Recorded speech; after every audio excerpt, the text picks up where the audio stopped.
Hey, what's going on, Charlo TV? Just thought I'd throw out a quick little video. I was messing around with some of my blades and stuff, and I was messing with all my knives. Well, not all my knives, but a good chunk of my knives.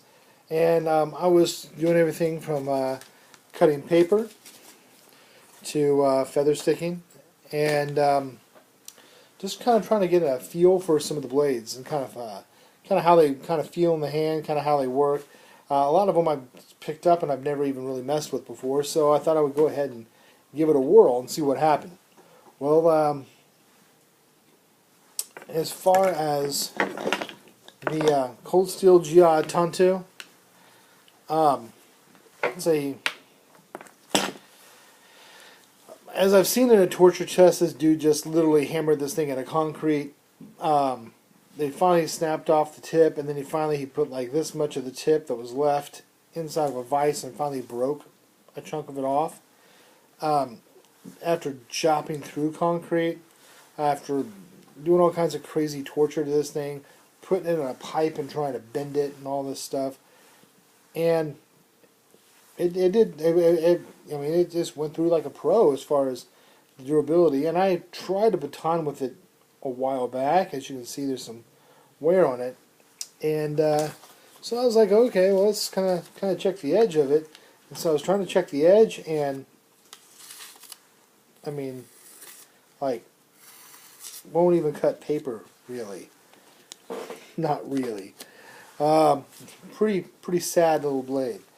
As far as the sharpness, whenever you can kind of just pick up something else and cut through paper. Just to kind of give you an example. So, wasn't very impressed with that portion of it. Now, as a pry bar, in an urban situation where I need to put into a door, kind of jimmy the lock, snap a chain, dig out brick, use it as a makeshift digging stick. It's a chunk of steel, not super thick, but thick enough, but strong enough that it can do a lot of things. And it was a very low price, very low cost point. You're looking at, like, I think now they're like $20-25. Not bad. Not bad for what the knife is. All in all, I mean, I think it's okay. So that's the Cold Steel GI Tanto. I tried lots of things. Recently picked up the Charade, and obviously I did some chopping with it. I threw it into a tree several times, hence the blemish here on the handle. I know it's not a throwing knife. I just did it just for giggles, just to kind of see what's going on. And all in all, I mean, it kept an edge really well, all things considered. And of course, this is the Frontier. Let's see if we can get the light on there. There you go. The SCCH F37. So the jipping is very aggressive, but I didn't really find any real hot spots off it. The choil is okay, but I mean, they said it was meant for bushcrafting. I kind of messed with it a little bit. It chopped okay, not bad. We are talking about a hunk of steel, though. It's thick.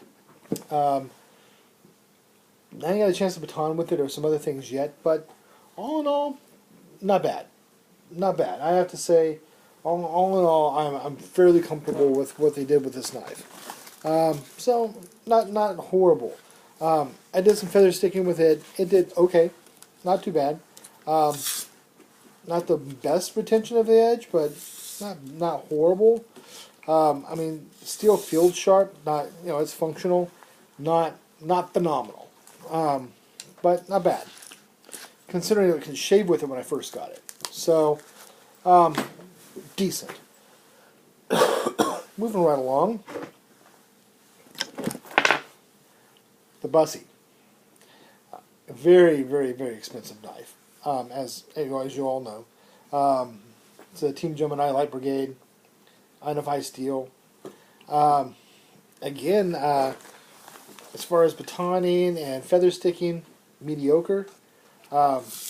Blade edge retention, The retention of the edge, fine, but the factory edge, kind of poor. Um, just is what it is.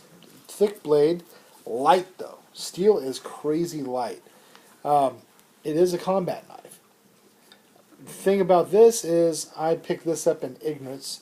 I didn't know what I was purchasing whenever I purchased the Busse. I was wanting that one knife to kind of rule them all, and I thought, man, I can do what I need to do with this. Maybe I had a little Rambo mystique. I don't know. Something was wrong with me. I'm not sure.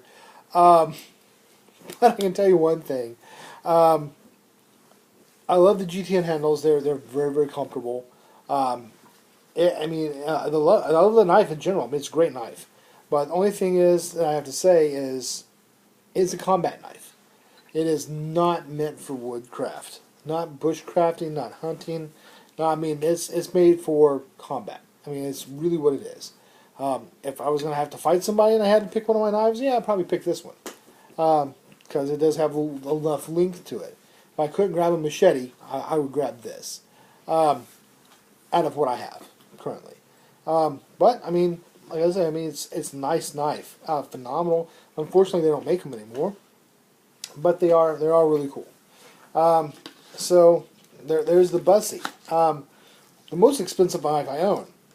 But not necessarily the best one for the job that I was wanting to do.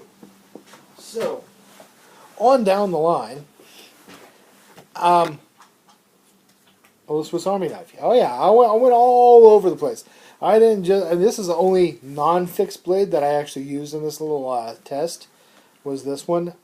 Did fairly well, considering it's dull as piss, in my personal opinion, and it's sharp enough, but it's not, it didn't have quite the edge that I was hoping it would for attempting the feather sticking. I was having to really do a lot of pushing. It just needs to be sharpened, I think, and I think that then it would be much, much better. It just, again, factory edge wasn't as awesome as I like, but all over, this thing is freaking phenomenal. And actually, a pretty awesome thing is, as you can see, everything's been cut. Well, the funny thing is, I cut everything with this saw blade. So the saw blade is freaking amazing. I mean, this thing is huge. That's a lot of real estate for your cutting power. And it was just going right through everything. And it's one of those things. There. Just do one quick little drag, so you can see that there is a double cut. So it does have both dual directional teeth. So I highly recommend this as your pocket knife for camping and whatnot. Just notching things, that saw is just invaluable. And the knife blade, once you sharpen it yourself, will be phenomenal. It just, unfortunately, it's not sharp right now. I mean, it's sharp, but it's not skinning sharp. So moving right along, the Mora. Good old trusty Mora. The blade on it was dull as crap. I had to sharpen it before I could even feather stick with it. Now, it's got a pretty okay edge. I am not the best knife sharpener in the world by any means. But I have to say, it was relatively easy to just put that on there. It wouldn't even cut in paper before. And within just a few stripes back and forth on a little diamond rod, it was fine. I was able to put a knife edge on it. So all in all, it did pretty well. I'm sure the scanning run helped. So the last three knives are kind of funny. So this one, it's a cheap little Boker I picked up. It's like 20 or 25 bucks, something like that. Wanted a Skinner. And so I thought, okay, well, this is a nice little neck knife, a little Skinner. I can use this to do whatever. And I've been messing with it, and I believe it's a little 440 stainless, and I believe, if I'm not mistaken, I actually worked on the edge. Maybe not. But it feather sticked fairly well. I was surprised. I mean, not like awesome or anything, but I mean, it was sharp enough that I felt like it was actually doing something. I mean, it was actually getting a little bit of bite and a little bit of purchase. So, I mean, it was able to kind of get in there. And unfortunately, most of them were having that same slippage issue with me. And of course, I'm not the world's best feather sticker. Um, so, I mean, it's doing okay. Not horrible. Just kind of farting around with it a little bit. I was actually very surprised at how well it did do, considering it's the lesser of the knives here, as far as cost and as far as the steel. Except for maybe the Mora as far as cost and steel, but the Mora is well known for its ability. So that takes us down to our last two knives. The Esse Azula. It did about like the Boker, roughly. I had to put a little bit of edge on it because I did get it used. It has a little bit of an edge to it now. Not horrible, not awesome, functional. I can't shave with it. I can cut paper well, but I can't shave with it. And the last one is going to be the Esse Laser Strike. A very sharp factory edge, because even though I got it used, he never used it. So, just to kind of give you an idea, on the Azula and the Esse Strike, I was just messing around to see kind of what I could do as far as fine tasks. I was just wanting to mess with fine tasks to see kind of how it worked. So I was kind of rolling this around, kind of, pulling this around like that, smoothing out the wood, getting up on this choil, and just really kind of working the wood smooth and trying to just kind of maneuver it around. And I had really good control of it. It's a little 5-inch blade, about 4 3/4 of functional blade, but overall blade's 5 inches. Depending on what your state is, you might have to go by the full blade versus the functional portion of it. But functionally, 4 3/4 inches. Full blade is 5 inches. Just so you know. Super light, not very thick, very strong. I watched other people beat the crap out of this knife a little bit, and it's fine. It's come through things just with flying colors. The jipping is very, very comfortable. So far, I mean, again, this is just farting around with feather sticking and trying to just mess with some fine tasks and kind of see how it works out. Here's the little Azula. And I wasn't even intending on picking up an Azula. It happened to come with a set. The Laser Strike and the Azula. And so I was just kind of farting around with it like this, just kind of seeing what happens. And, as far as the fine tasks are concerned, much easier. Much, much easier to run the fine task with this than it is with the Laser Strike, obviously. Looks like I may be going on a hog hunt in June, perhaps. Everything goes to plan. So I may end up trying to mess with the Boker a little bit. Let my buddy check this out. And I may be taking my little Azula out there and using these as skinners.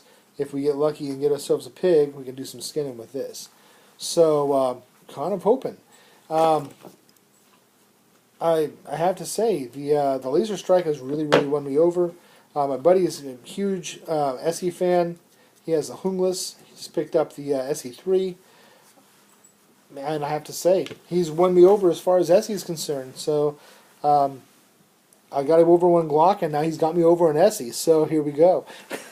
So, as always, please, if you have any of these knives or if you have any other suggestions on other knives, please comment, shoot a video, whatever. And as always, please like, thumbs up, whatever, and subscribe.